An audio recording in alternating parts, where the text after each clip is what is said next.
जय हिंद दोस्तों। देखिए, आज के डेट में हेल्थ इंश्योरेंस का बहुत क्रेज है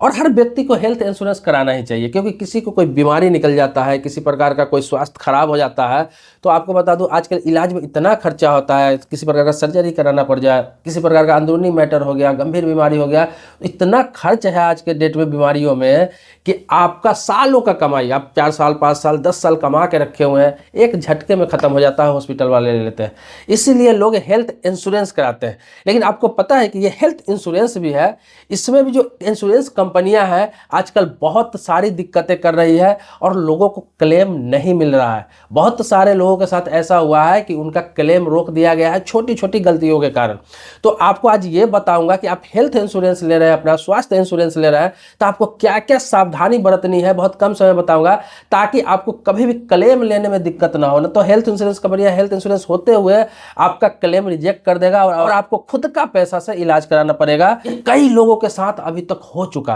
इसमें 3-4 बातों का आपको ध्यान रखना है। पहला, मैं आपको बता दूं कि आप हेल्थ इंश्योरेंस अगर ले रहे हैं और जो एग्जीक्यूटिव हो गया, एडवाइजर हो गया, एजेंट हो गया, आपका हेल्थ इंश्योरेंस करने आ रहा है, या फिर आप डायरेक्ट जाके बैंक में या इंश्योरेंस कंपनी में ले रहे हैं,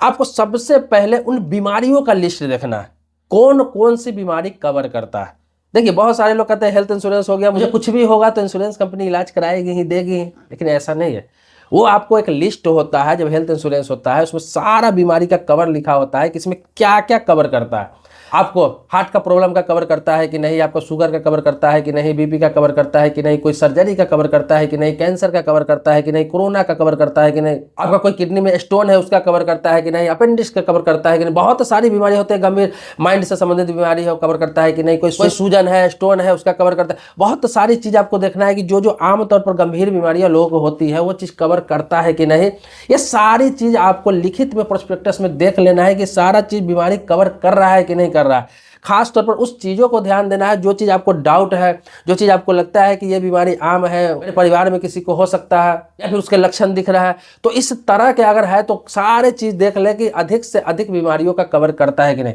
क्योंकि आप इंश्योरेंस करा लेंगे, आप पता चलेगा कोई गंभीर ऐसा बीमारी आपके पास हो गया या फिर है अभी, वो उसमें आपके लिस्ट में उसमें कवर नहीं कर रहा है, तो इंश्योरेंस होते हुए कंपनी मना कर देगी कि इस बीमारी का कवर नहीं होता है। आप देख सकते हैं, आपने जो कराया वो दूसरे प्लान में बोलेगा है, लेकिन वो दूसरे प्लान में वो आपको लेना चाहिए था, तो आपको इसका कोई भी क्लेम नहीं मिलेगा, किसी प्रकार का फायदा नहीं मिलेगा। दूसरा, आपको बता दूं कि कई बंदे ऐसे हैं जिसका सिर्फ मिस्टेक की वजह से क्लेम रद्द कर दिया गया। आप सोच भी नहीं सकते कि कितना मिस्टेक की वजह से। जैसे एक बंदा था जो इंश्योरेंस क्लेम ले रखा था पूरे फैमिली का प्लान, जैसे पति पत्नी 2 बच्चे, फैमिली प्लान ही ज्यादातर लोग लेते हैं। उनके साथ क्या हुआ कि उनके बच्चे का बहुत सीरियस इमरजेंसी पीरियड आ गया, मतलब बहुत ज्यादा स्थिति खराब हो गया किसी बीमारी की वजह से, और उनको हॉस्पिटल लेके जाना पड़ा। जब हॉस्पिटल में एडमिट किया उस बंदे ने अपने बच्चे को, तो वहां पे कार्ड बताया कि मेरे बच्चे का हेल्थ इंश्योरेंस है, आप इनको देखिए। और जो बीमारी उसको लगा हुआ था उस बीमारी का उस हेल्थ इंश्योरेंस में कवर भी था,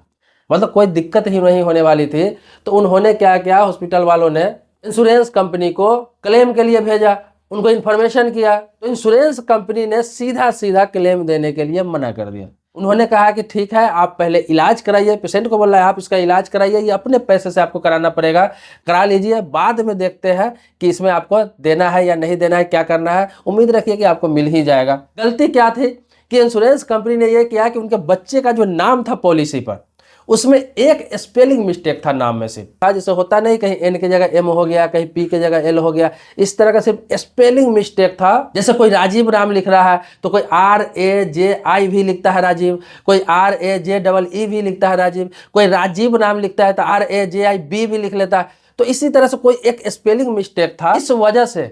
उनको बोला गया कि आप इलाज कराइए अपने पैसों से, देखते हैं क्लेम में क्या होता है। अब क्या हुआ कि उन्होंने अपने पैसे से लाखों का इलाज करा लिया बच्चे को, बच्चे ठीक होकर घर भी आ गए। जब इंश्योरेंस कंपनी से क्लेम किया गया, इंश्योरेंस कंपनी ने सीधा मना कर दिया कि इसमें आपको मिलेगा नहीं क्लेम, क्योंकि गलती आपकी है, आपने डॉक्यूमेंट्स गलत दिया होगा, आपके बच्चे का नाम ही गलत है, और इस वजह से उनका क्लेम रिजेक्ट कर दिया गया। उसने उससे भी संपर्क किया जो अभी करता था, जो एजेंट था, जो एग्जीक्यूटिव था, जिससे उन्होंने कराया था। वो एजेंट को भी बुलाया, उनसे भी संपर्क किया कि भाई साहब आपने किया था और एक स्पेलिंग मिस्टेक की वजह से मुझे क्लेम नहीं मिला, मेरा तो पैसा बेकार चला गया, इसका प्रीमियम, मुझे इसका लाभ ही नहीं मिला। तो क्या हुआ, उन्होंने बोला मैं इसमें कुछ नहीं कर सकता हूँ, मैं अभी करता हूँ, एजेंट हूँ, मेरा काम होता है सिर्फ इंश्योरेंस कर देना, बाकी आपको देखना चाहिए था, एक बार चेक करना चाहिए था आपको कि आपका सब लिस्ट सही है कि नहीं, आपका एड्रेस सही है कि नहीं, नाम सही है कि नहीं, डेट ऑफ बर्थ सही है कि नहीं, ये सारी चीज़ आपको तो आपको बता दूं ऐसा भी होता है। तो आपका इंश्योरेंस बेकार जा सकता है सिर्फ एक मिस्टेक की वजह से। मिस्टेक की वजह से सिर्फ नाम मिस्टेक नहीं, आपको बता दूं कि जैसे कि आपका नाम में भी मिस्टेक हो सकता है,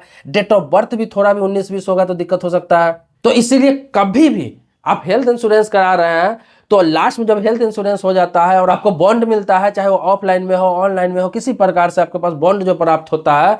एक बार उस बॉन्ड को पूरा देख ले, उस पेपर को पूरा देख ले, उसमें आपका नाम, डेट ऑफ बर्थ, एड्रेस, बीमारियों का कवर, सारी चीजें आप देख ले, तब जाकर हेल्थ इंश्योरेंस पर भरोसा करें। अगर कुछ भी मिस्टेक है तो उसे करेक्शन कराया जा सकता है। मान लिया आप देख लिए उसमें कुछ गलत लग रहा है तो उसी समय करेक्शन करा लीजिए। ये अगर बोलेंगे बाद में कर दूंगा कोई दिक्कत नहीं, नहीं बीमारी कभी भी आ सकता है, आप करेक्शन कराइए, क्योंकि आप प्रीमियम देते हैं, आप साल में 5,000, 7,000, 10,000 रुपया देते हैं कि मेरा फैमिली प्रोटेक्ट हो, मुझे बीमारियों में पैसा न लगे, उसके बाद भी आपका वही हाल है तो फिर हेल्थ इंश्योरेंस का क्या फायदा। हेल्थ इंश्योरेंस होता ही है इन सारी चीज़ों को कवर करने के लिए, किसी भी बीमारी का कवर करने के लिए।